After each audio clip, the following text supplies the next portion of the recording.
ceelgaal waa mid ka mid ah tuulooyinka hoos yimaada degmada Saylac ee gobolka Salel waxayna dhacdaa bartamaha banka lama degaan oo eekaha ee gariyaadka loo yaqaano.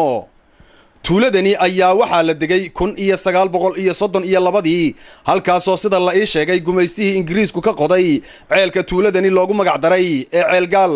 balse hadda loo yaqaano tuuladani ceel islaam. mucjisada haddaba baryahan dambe ku habsatay tuuladani ayaa waxaa ka mid ah aasow iyo siiga aan hadh iyo habeen kala go' lahayn gaar ahaan waqtiyada xagaaga kaas oo waxyeello badan soo gaadhsiiyey nolosha dadka ku nool tuuladani kadib markii ay aasmeen guryihii ay degganaayeen waxayna sidaa ay ii sheegeen ciidani ka dhalatay abaarihii dabada dheeraa ee 3 sane u dambeeyey ka dhacay gobolkani Salel. waa kuwani qaar ka mid ah dadka ku dhaqan tuulada ceel islaam oo ka waramaya sida ay wax u dhaceen. halka aan joogi waa dhulkii aqalkaygiina dushiisii waa ka halkan imika waa daaqadii aqalka waxani intiisii kale oo dhan waa aasan yahay. aqalkan aan taaganahay waa aqalkaygii waxa aasowgii baa dumiyey aasowgaasna waxaa sababay waxa weeyaan waa abaarihii faraha badnaa ee nagu dhacay marka waxaan weydiisanaynaa dawladda wasaaradda dhirta daaqa iyo hay'adaha samafalka ah inay noogu beeraan dhir naga qabata ciida. way ku soo aqalkan aan daba joogno maxamed rayaal fiical ninka la yiraahdo aqalkaasi waxa saddex maqsin dabayshu taasoo ku fadhiisatay bika casinada ka soo kicisay gurigii waa ka banaan hulada laga galay maqsin baa ahaa ciyaalku kaleeyay kii kale ee halka ahaa way ku soo xigay jinkada intay dhabarka ka soo fushay jinkada ku fadhiisatay jinkada markay ku fadhiisato qorigii iyo jinkada iyo wixiiba way israaceen ilaahay fadligiisa wax dad oo ku dhintay ma jiro laakiin iska guriga uu ku baabay ciidina gudaha u dhacday. dawladda hoose ee degmada Saylac ayaa haddaba gurmad gaadiida u dirtay tuuladaasi ceelgaal si loola tacaalo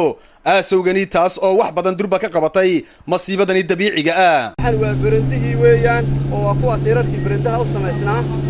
bartani waxay ahaanaysaa halkii barandihii la seexan jiray ayaa ahayd way baaba'day waa laga qaxay aqalkii xitaa dhinacyadii uu ka dalooshamay ciidii kaga shubtay gudihiiba ciidii ku shubantay waa laga qaxay oo laga baxay sidaa weliba waxa weeyaan mar kaste gacmaha iyagaan kaga shaqaynaa mise sannadood maanta waxa weeyaan ilaahay baan u mahadnaqaynaa iyo dawladdeeda waxay noo soo dirtay waxa weeyaan arfidadii iyo iskarogadiiba waata nooga shaqaynaysa naga guraysa ciidii alxamdulillaah rabbil caalamiin baan leenahay. aqalka haa markay kor u dhaafto halkaasay kala joogtay markaasuu aqalkii dumaya dushay kaga imanaysaa dusha marka waxaan weydiisanaynaa mar labaad dawladda waxaan weydiisanaynaa iyo hay'adaha samafalka in ay noo keenaan dhir aan ku beerano camuudda laga qabato.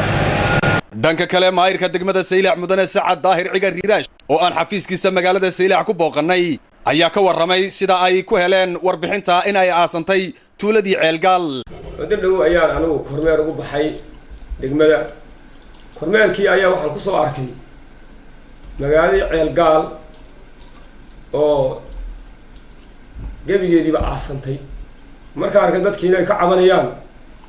in gurmad degdega loo fidiyo kadib anigu waxaan u diray si degdega si arrintaa degdeg wax looga qabto cagaftii iyo iskarogadii dawladda hoose labadii waan u diray wayna shaqaynayaan wayna wadayaan ilaa intay ka dhammaynayaan meel magaalada hay ka faqayaan ciiddaa waxa keenay abaarihii ka dhacay gobolkan sanadkii dhawatay 2016 markii ay abaartaasi xaalufisay dhirtii deegaanka ee ka qaban jirtay ciidda ay dhammaysay ayaa waxay sababtay inay ciiddii si xorriyada hay u soo marta dhulkii kadibna waxa qabtay guryihii magaalada qabtay